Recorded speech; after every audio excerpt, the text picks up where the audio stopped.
Vein miracles എന്ന സ്ഥാപനത്തിൽ നിന്ന്, ക്ലിനിക്കിൽ നിന്നാണ് സംസാരിക്കുന്നത്. എൻ്റെ വൈഫ് സരളയ്ക്ക് വേണ്ടിയാണ് ഇവിടെ ചികിത്സയ്ക്ക് വേണ്ടി വന്നത്. അത് വെയിൻ എന്ന് പറഞ്ഞാൽ വെരിക്കോസിസ് എന്ന് പറയുന്ന ആ ഒരു ഇതിലെന്ന് പറഞ്ഞാൽ വ്രണം ഉണ്ടായിട്ടാണ് ഞങ്ങൾ വന്നത്. വ്രണം വലുതായി വരുന്തോറും ഞങ്ങൾ വിഷമിച്ച് അങ്ങനെ പല സ്ഥലത്തും ട്രീറ്റ്മെൻറ്റിന് പോവുകയും പല ട്രീറ്റ്മെൻറ്റുകൾ നടത്തിയിട്ട് ഇത് കുറയാതെ വന്നപ്പോഴാണ് ഇങ്ങനെ ഒരു സ്ഥാപനത്തെക്കുറിച്ച് അറിഞ്ഞ് ഞങ്ങളിവിടെ വന്നത്. അപ്പോൾ ഡോക്ടർ കിഷോർ കിരൺ എന്ന് പറയുന്ന അദ്ദേഹത്തിൻ്റെ അടുത്താണ് ഞങ്ങൾ വന്നത്. അദ്ദേഹം MBBS MS ഒക്കെ കഴിഞ്ഞ ഡോക്ടറാണ്. അദ്ദേഹത്തിൻ്റെ തെറാപ്പി എന്ന് പറയുന്നത് സ്ക്ലീറോ തെറാപ്പി എന്ന് പറയുന്ന ഒരു ട്രീറ്റ്മെൻറ്റാണ് അദ്ദേഹം ചെയ്യുന്നത്. അത് ശരിക്കും പറഞ്ഞാൽ സർജറിക്ക് പകരമായിട്ട് ചെയ്യുന്ന ട്രീറ്റ്മെൻറ്റാണ്. അപ്പോൾ സർജറി നടത്തിയവർ പോലും പിന്നീട് ട്രീറ്റ്മെൻറ്റിന് പോകുന്ന അവസ്ഥയുണ്ട്. ഇത് റിക്കവർ ചെയ്യാൻ സാധ്യതയില്ല എന്ന് പറയാൻ പറ്റില്ല. പക്ഷേ എന്നാലും ഇത് നന്നായിട്ട് ഫലിക്കുന്ന ഒരു ട്രീറ്റ്മെൻറ്റായിട്ടാണ് മനസ്സിലായിരിക്കുന്നത്. വൈഫിൻ്റെ വ്രണം വലുതായി വന്നിട്ട് അതുമായിട്ട് വന്ന് അദ്ദേഹത്തിൻ്റെ ഫോട്ടോ എടുക്കുകയും ഒക്കെ ചെയ്ത് ഞങ്ങളെ കാണിച്ചു.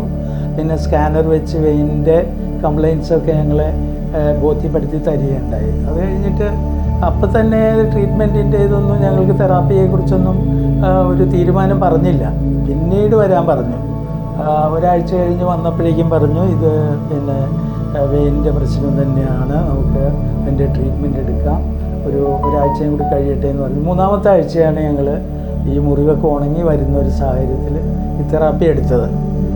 അത് ഏതാണ്ട് 1 മണിക്കൂറോളം, ഒരു അരമണിക്കൂർ ഒബ്സർവേഷനും അരമണിക്കൂറോളം ഇഞ്ചക്ഷനും ഒക്കെ ആയിട്ടാണ് അത് ചെയ്തത്. അപ്പോൾ അത് ചെയ്യുമ്പോൾ ഫലം ഉണ്ടാകുന്ന ഡോക്ടർ പറഞ്ഞു. അപ്പോൾ അത് നേരത്തെ തന്നെ ഞങ്ങളോട് പറഞ്ഞിരുന്ന കാല് പൊക്കി വയ്ക്കുന്നതാണ് ഇതിൻ്റെ ഒരു മെയിൻ ട്രീറ്റ്മെൻറ്റ്. നമ്മൾ ഇരിക്കുന്ന സർഫസിൽ നിന്ന് ഒരു 7 സെൻറ്റിമീറ്റേഴ്സ് ഉയരത്തിൽ കാൽ പൊക്കി വയ്ക്കണമെന്ന് അദ്ദേഹം പറയുകയുണ്ടായി. അപ്പോൾ അതനുസരിച്ച് ഞങ്ങളൊരു സീറ്റൊക്കെ അറേഞ്ച് ചെയ്ത് അത് പാലിച്ചത് കൊണ്ടാണ് വ്രണം പെട്ടെന്ന് തന്നെ ഉണങ്ങാൻ കാര്യം. പിന്നെ കുറച്ച് അത് ഉണങ്ങാൻ വേണ്ടിയിട്ടുള്ള ആൻറ്റിബയോട്ടിക്സൊക്കെ കഴിച്ചു.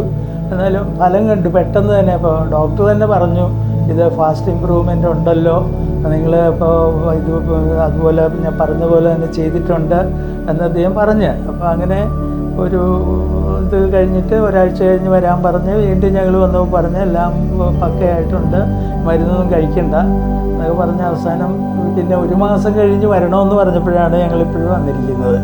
അപ്പോൾ അതിൻ്റെ ഒരു ഫുൾ സാറ്റിസ്ഫാക്ഷനിലാണ് ഞങ്ങൾ ഇരിക്കുന്നത്. ഇപ്പോൾ ഞാനും എൻ്റെ മകനുണ്ട് ഇവിടെ, ഇളയ മകൻ അനുകൊണ്ട് അപ്പോൾ ഞങ്ങൾ ഇപ്പോഴത്തെ അവസ്ഥയിൽ ഞങ്ങൾ ഫുള്ളി സാറ്റിസ്ഫൈഡാണ്. അപ്പോൾ അത് ഇനിയിപ്പോൾ ഡോക്ടർ ഇപ്പോഴും പറയുന്നത് മെഡിസിനൊന്നുമല്ല, ഏറ്റവും പ്രധാനം കാലുയർത്തി വെച്ചിരിക്കുക എന്നുള്ളത് തന്നെ ഒരു പ്രധാനമാണ്. മാക്സിമം സമയത്ത് അത് ചെയ്യണം. പിന്നെ ഇതിൽ എന്തെങ്കിലും കംപ്ലയിൻസൊക്കെ വരുമ്പോൾ ഡോക്ടറെ കണ്ട് ഇതുപോലെയുള്ള തെറാപ്പി ചെയ്താൽ വളരെ ഫലം കിട്ടുമെന്ന് മനസ്സിലായിട്ടുണ്ട്. ഞാനൊരു ബന്ധുവിനോട് അത് സജസ്റ്റ് ചെയ്ത് അദ്ദേഹവും ഈ കഴിഞ്ഞ ആഴ്ച വന്നത് ചെയ്തവർക്കൊരു പിന്നെ പ്രോഗ്രസ് ഉണ്ട്, നന്നായിട്ടത് ക്യൂർ ചെയ്ത് വരുന്നുണ്ട്.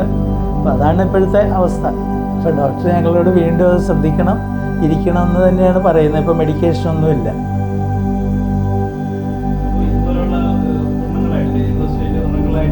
അതെ, അത്